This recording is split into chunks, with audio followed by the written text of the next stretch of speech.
လူဆိုတာအသက်တက်ပို့ပြီးတော့မပေးနိုင်တော့အဲ့ဒီဘာမှတန်ဖိုးမရှိဘူး right တန်ဖိုးအကြီးဆုံးကိုသူတို့ပေးလိုက်တာနိုင်ငံတော်အတွက်ပြည်သူလူထုလွတ်မြောက်ဖို့အတွက်ပြည်သူတိုင်းအဲ့ဒါကိုကြည့်ပြီးတော့အော် American စစ်တပ်ကဒီလောက်လူသားဆန်ပါလား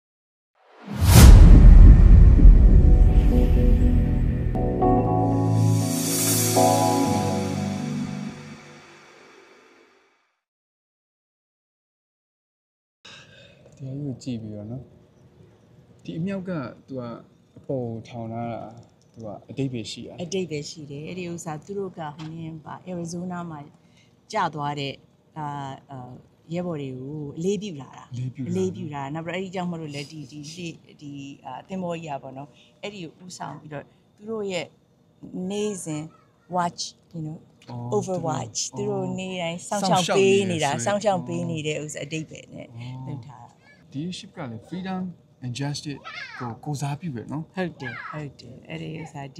ဒီ war machine နေရပေါ့နော်ဒီဥစ္စာလူသက်ဖို့ဆိုတာမဟုတ်ဘူးဒါနိုင်ငံတော်ကာကွယ်ဆိုတော့နည်းနည်း you know ကွာချက်တစ်ခါလေးကြာရင်ဒီ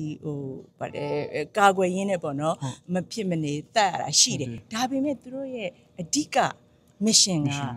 နိုင်ငံတော်ကိုကာကွယ်ဖို့ပြည်သူလူထုကိုကာကွယ်ဖို့ဒါကြောင့်မလို့ဒီဥစ္စာက peace no justice peace ပို့ပြီးတော့အရေးကြီးတယ်ပေါ့နော်ဘာလို့ဆိုဒီပုံမှာကဒီဟိုနေ surrender you know Japanese surrender အဲ့ဒီဥစ္စာကိုလက်မှတ်ထိုးလိုက်တဲ့အချိန်ဆိုတော့လေဒီ ship ကြီးอ่ะပေါ့နော်ဒီဟိုနေ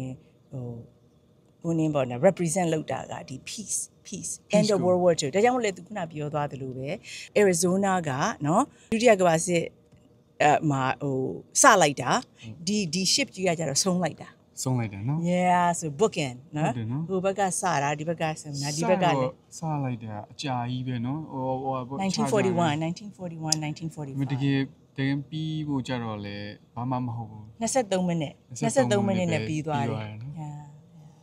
တီးလိုက်တဲ့လူတွေကပေးဆက်တဲ့လူတွေကတန်းချီအများကြီးပဲနော်တကယ်ပြီးသွားတော့လေ23မိနစ်နဲ့ပြီးသွားတယ်ပြီးရောအခုဆိုလို့ရှိရင်ဂျပန်ကနော်အမေရိကရဲ့မဟာမိတ်အရေးကြီးဆုံးမဟာမိတ်အခုဗာလဲအာရှပစိဖိတ်မှာဆိုလို့ရှိရင်ဒီ US Japan မဟာမိတ်က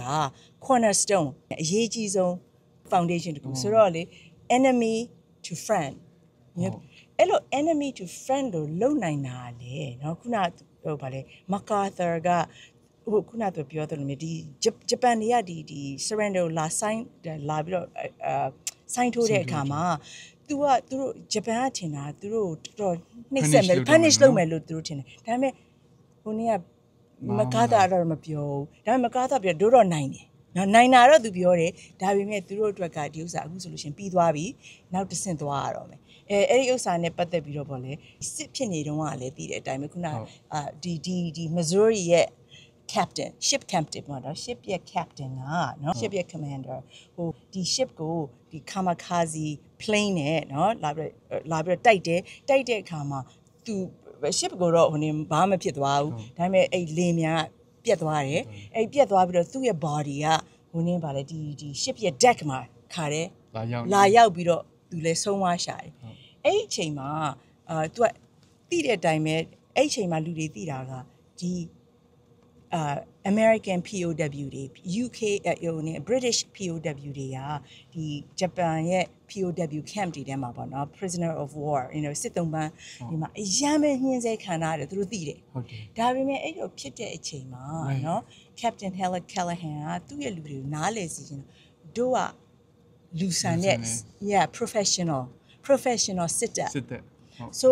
သူတို့ဘာလို့နောက်ပြီးတော့ကိုချင်းစာတယ်ဒီ pilot လေးကလည်းတေသွားတဲ့ pilot လေးကလည်းသူ့နိုင်ငံအတွက်ကိုဒီတာဝန်အသက်ပေးပြီးတော့သူထမ်းဆောင်သွားတာဆိုတော့သူ့အနေနဲ့ you know ဒီလူဆန်ဆန်နောက်ပြီး professional စစ်တပ်ဆန်ဆန်ဒါ professional စစ်တပ်ဆန်ဆန် right ဒီမှာလို့တာလူသက်ဖို့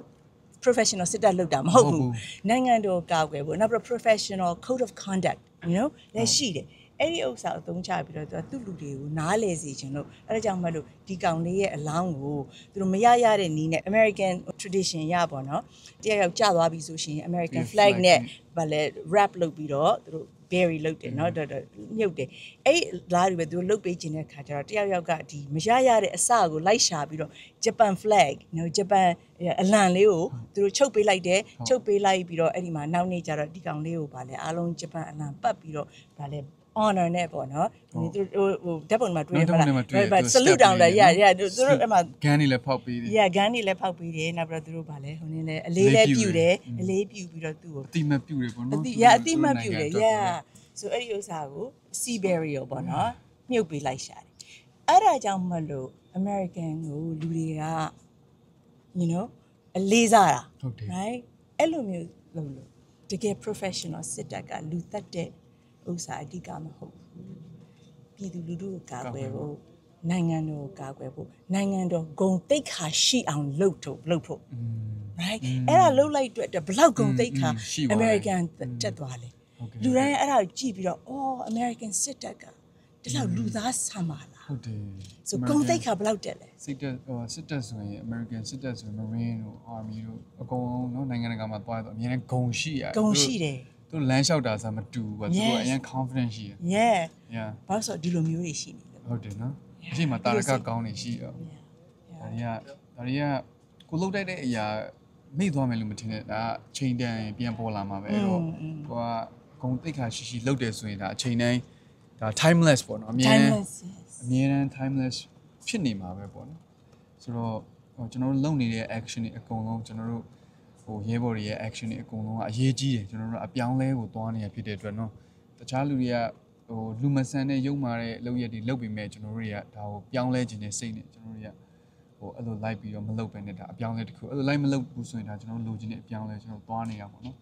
်ဒီတစ်ခေါက် green မှာသွားတော့လဲလို့ပဲတွေးခဲ့ပါရဲဘော်တွေအကုန်လုံးကဟိုအရင်တော့ဆိုရဲဘော်တွေဆိုတာတို့ကစစ်သားတွေဆိုတာတို့ကြောက်တာလေသူနေနိုင်တယ်တာတို့ကကြောက်နေအဲ့လိုမျိုးစိတ်ရှိအဲ့လိုဟိုစစ်သားမြင်ကိုကြောက်နေရဘာဖြစ်မှန်းမသိဘူးသူတို့ကလည်းနှိမ့်ဆက်တာကိုနှိမ့်ဆက်တဲ့တာရကတွေကလည်းရှိတော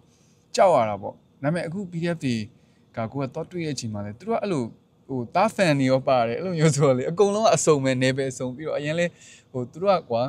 ဒါကိုတိုင်းပြည်လိုအပ်ချက်ကြောင့်တိုင်းပြည်ရဲ့ဟိုတောင်ကိုထမ်းဆောင်တာပေါ့နော်သူတို့နိုင်တဲ့တောင်ကိုထမ်းဆောင်တဲ့လူတွေဆိုတော့သူတို့က civilian ဆနေပြီးတော့လာတဲ့ဟိုရဲဘော်တွေဖြစ်တဲ့အတွက်ကိုပို့ပြီးတော့လူသားဆန်တယ်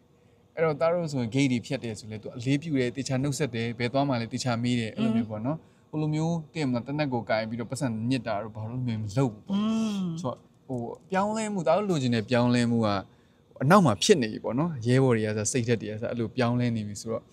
့ဟောလို့ကိုရီအရင်တုန်းကတားတို့ပြော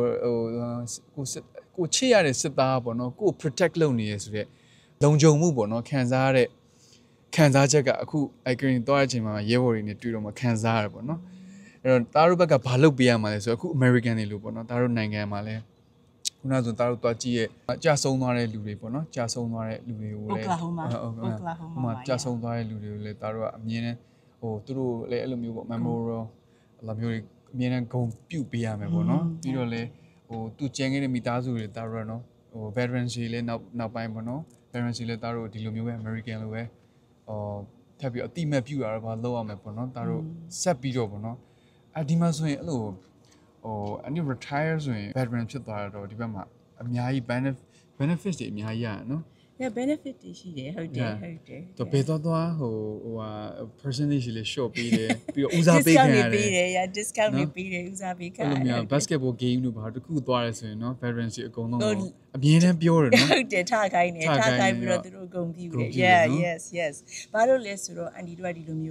ီလိုမျိုးလူသားဆန်ဆန်နဲ့လှုပ်ထားလို့အကယ်၍ဟိုဗာလဲလူသက်သမားလို့သိပါလို့ရှင်သူတို့ဒီလိုလုံးမှာမဟုတ်ဘူးလုံးမှာမဟုတ်ဘူး right ဆိုဘာလို့လူသားဆန်ဆန်နဲ့ဒီတက်မတော်ဆိုတာဟိုနင်းပေါ့နော်ဒီပြည်သူလူထုဂုံရှိအောင်နေပေးနိုင်လို့ဟုတ်တယ်ဆိုစစ်သားအနေနဲ့တနက်ကင်ထားတဲ့အတွက်ကြောင့်မလို့ code of conduct ကဒီတာမန်လူသားတွေပုံမြင်ရတယ်ဟုတ်ပုံမြင်ရတယ်အဲ့ဒီကြတော့မှကိုကတနက်ပိုင်ခွင့်ရှိတနက်ကင်ဆောင်ခွင့်ရှိတယ်ဟုတ် right otherwise ကိုကဒါ gangster ပဲ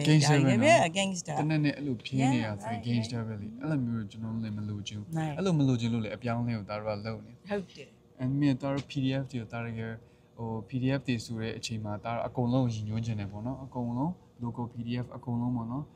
NUG အောက်ကဖြစ် NUG အောက်ကမဟုတ်လေဒါအကုန်တိုင်းနာဒီကောင်မောင်နှမတွေအားလုံးမြန်မာနိုင်ငံမှာနေတဲ့ကြီးပြင်းလာတဲ့လူတွေအားလုံးကိုဒါယူရပါတယ်ဆိုတော့သူတို့အားလုံးကိုလည်း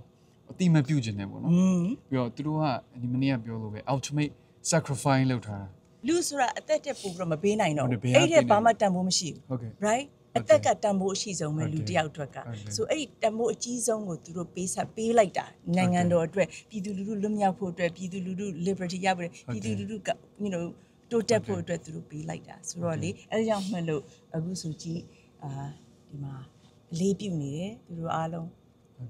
လုပ်ပြီးသွားတဲ့အတွက်ကြောင့်မလို့ဒါပေမဲ့သူဂုံရှိစွာနဲ့ပဲနော်ဟိုနေဖြစ်တယ်ဘယ်သူမှလူသက်သမားတွေမဟုတ်ဘူးဟုတ်တယ်ဒီဥစားတကယ်မြင့်မြတ်တဲ့ honorable sailors ဘာနော်အန်ဒီတို့ကတော့ sailors လို့ခေါ်တယ် sailors ဒါချင်းကြရင်ပေါ့ဒါတို့တွေဒီလိုပဲပေါ့နော်ငြိမ်းချမ်းတဲ့နိုင်ငံကြီးအေဂျင့်လုံခြုံတဲ့နိုင်ငံပေါ့နော်ပြီးတော့ဒါတို့ချေရတဲ့ဒါတို့ protect လုပ်ပြီးတဲ့ဒီဒါတို့ professional တက်မတော်ဒါတို့လိုချင်တယ်နော်ဒါတို့ကအခုတိုက်နေရလေဒါတို့ကဒီစစ်တပ်မလိုလားရေးမှမဟုတ်တာဒါတို့ကဒီစနစ်ကိုတိုက်နေတာလေဒါဟုတ်တော့ဒါတို့ရှင်းရှင်းလင်းလင်းသိဖို့လိုတယ်နော်ဆိုတော့ချိန်ကြရင်အဲ့လိုပဲအားလုံးအေဂျင့်သွားဖို့ပဲဒါတို့လည်းဘာမှအများကြီးမတောင်းဆိုပါဘူးအဓိကတော့အေဂျင့်နဲ့နော်လူတိတတ်တဲ့လူဆက်ဆံတတ်တဲ့နော်အလေးပေးဆက်ဆံတတ်တဲ့နော်တိုင်းပြည်ကိုကာကွယ်တယ်ပြည်သူလူထုကိုကာကွယ်တဲ့professional army တွေဒါတော့လိုချင်တာပေါ့တက်မတော်ဟုတ်တယ်ကိုမ professional တက်မတော်ရှိလာလေဂုံလည်းရှိလာလေအဲ့ဒီဥစ္စာကလည်းအန်ဒီတို့ပြောတယ် deterrence ပဲတခြားအပြည်ပက enemy တွေကတိုက်ဖို့နည်းနည်းယွန့်တယ်ဟုတ်တယ်နည်းနည်းယွန့်တယ်ကိုမ professional မရှိဘူးဆိုလို့ရှိရင်သူကဒီဥစ္စာသူကကို weak ဖြစ်တယ်ဆိုတာသိတယ် professional ဂုံရှိတဲ့ army ပြည်သူလူထု support လုပ်ထားတဲ့ army ကလေအရန်ခိုင်မာတဲ့ army military ပေါ့နော်အဲ့ဒီဥစ္စာကိုတုံတိုက်ဖို့ကသူကနည်းနည်းယွန့်တယ်ဆိုအဲ့ဒီဥစ္စာကလည်းဒီရှိတဲ့ဥစ္စာကလည်းဒီ operational effectiveness နော်နော်ပတ်သက်တယ်ဟုတ် right ပြည်သူတွေက people power အဓိကပဲလေနော်ပြည်သူတွေမထောက်ခံတော့ဘာမှလုပ်လို့မရအောင်ပြည်သူတွေကိုကာကွယ်ဖို့တိစောက်ထားတဲ့စစ်တပ်ကပြည်သူတွေကိုတပ်ဖြတ်နေရဆိုရင်တော့ဒါကတော့ totally မားနေပြီလို့ဒါတော့ထင်တာပေါ့နော်သူကာကွယ်ရမယ့်အစားတပ်ဖြတ်နေတာကြီးကတော်တော်ကြီးကိုရုပ်ဆိုးတယ်ပေါ့နော်ဒါမျိုးတော့ဒါတော့မလိုချင်ဘူးအဲအကြောင်းဒါတော့ဆက်ပြီးတော့သွားနေတာပေါ့နော်မြန်မာ passport ကင်ပြီးတော့လေဒါတို့မနေ့ကပြောတဲ့ဟာလေ